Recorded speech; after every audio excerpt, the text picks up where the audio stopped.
family name, because with the words that when he choked up, you're right, he chokes up on the words victory and defeat, and he chokes up on the word decency. Yes.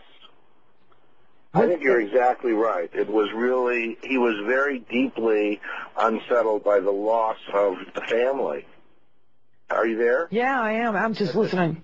And that this is what I think is in his son W's deepest wish. I mean, privately, he always talked about fighting his father mano a mano, living up to him versus wanting to destroy him and being intimidated by him. And he wasn't around. He wasn't a very loving father.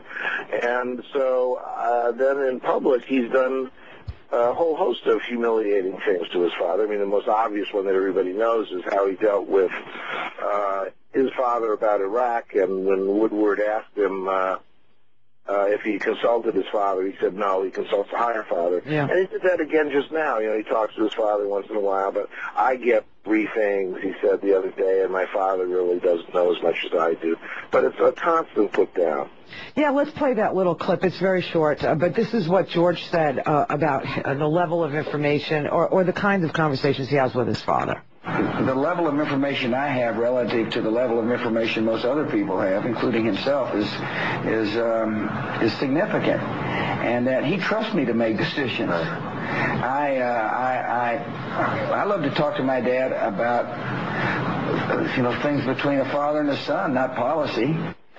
Yeah, he doesn't talk to his father about policy, and his father has been a war president in Iraq and built a coalition of the willing in a war he said was not a war for oil but a war against aggression. He didn't topple Saddam Hussein. Now, all these things being said, isn't it amazing that Junior did exactly he followed the exact same path as Senior in almost every arena that Senior was in. Like 41 was in the oil business and very successful at it. So Junior goes into the oil business, it gets hooked up with the Bin Laden family and is miserable at it, can't even find oil in Bahrain, okay?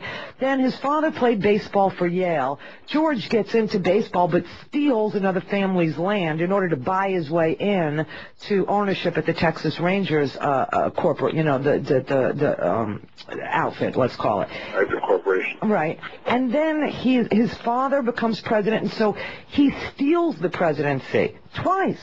Yes. And then the most important thing for him was to outdo his father also in Iraq. What kind of pathology is that? Well, this is a person who is it's a kind of a person who is relentlessly, for want of I can't not use psychoanalytic terms, but who's relentlessly Oedipal. That he is fundamentally like Captain Ahab versus Moby Dick, and that the United States has become the Pequod, and he is essentially going to destroy his father no matter what, even if it means taking everybody down with him. Well, I saw the best Chiron yesterday, and this will make you feel good that other people are reading your book and know who you are and have studied the pathology of this boy, because on Keith Olbermann's explanation of the crying episode, the Chiron underneath said Oedipus Rex, but W-R-E-C-K-S. Amazing. That's a chapter in my book. And I just cracked up. I know. I thought, okay, I'm not the only one that found this book extraordinary and terrifying. But yeah, I mean, I realized after I watched the clip twice that that Senior was not crying out of decency or love for his son, but out of a defeat for the whole family that he tried to have. A political dynasty had just been left in ruins by this boy who leaves everything he does in ruins. The part that I agree with you. Hello? Yeah. The part that cries for his son is for Jeb, in that he wished Jeb had been the anointed one and the president, and I think that he feels very deep pain that he knows that Jeb, not that he would ever use a Yiddish word, but that Jeb is a mensch. As much as I don't happen to like Jeb either, his politics and some of the stuff he's done in Florida, there's something about him being a stand-up guy who just is can take it on the chin and not whine and complain, as his father said.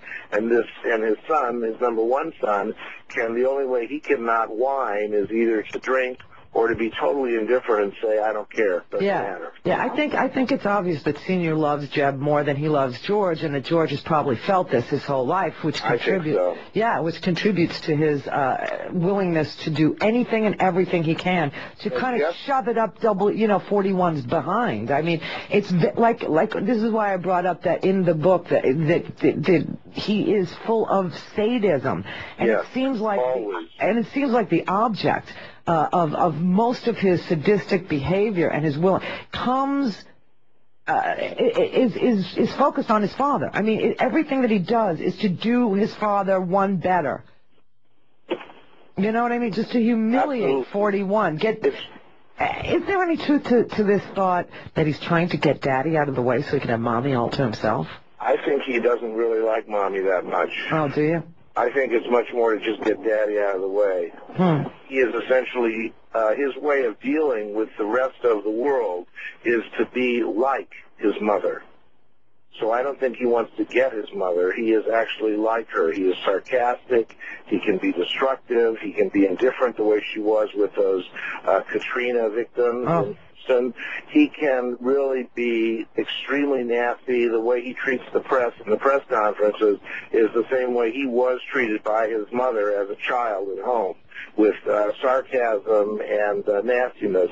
And if you, in the reporting that you played of the crying scene of Bush 41, at one point looks up and he says, Barbara will kill me for this, or something like that, which I really think is right on the money. Why can't a man cry in public? You know, I want to ask you this so badly. And we're afraid of her. We're going to run out of time, so I have to ask you right now, what is that marriage about, Barbara and Senior? What holds that marriage together? Is it blackmail that she knows where the bodies are buried? What goes on between those two? I think she is I think if he left her, she'd kill him, or she'd have him killed.